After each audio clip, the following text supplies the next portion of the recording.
कागल इथल्या श्री छत्रपती शाहू सहकारी साखर कारखान्याला स्वर्गीय डॉक्टर आप्पासाहेब उर्फ सारे पाटील सर्वोत्कृष्ट ऊस विकास संवर्धन पुरस्कारानं सन्मानित करण्यात आलंय।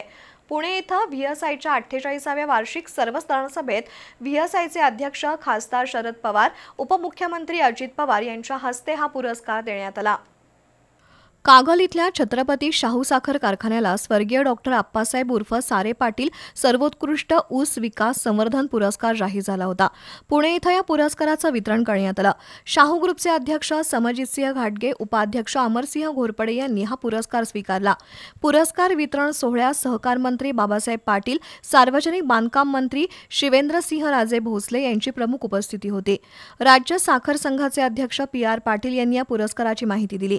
कार्यक्रमाला व्हीएसआयचे उपाध्यक्ष दिलीप वळसे पाटील, आमदार जयंत पाटील, माजी उपमुख्यमंत्री विजयसिंह मोहिते पाटील, बाळासाहेब पाटील, बाळासाहेब थोरात, राजेश टोपे, खासदार विशाल पाटील, आमदार विश्वजित कदम, बीबी ठोंबरे, शाहू साखर कारखान्याचे संचालक युवराज पाटील, यशवंत उर्फ बॉबी माने, सचिन मगदूम, सुनील मगदूम, संजय नरके, भाऊसाहेब कांबळे, रेखाताई पाटील, सुजाता तोरसकर, कार्यकारी संचालक जितेंद्र चव्हाण उपस्थित होते।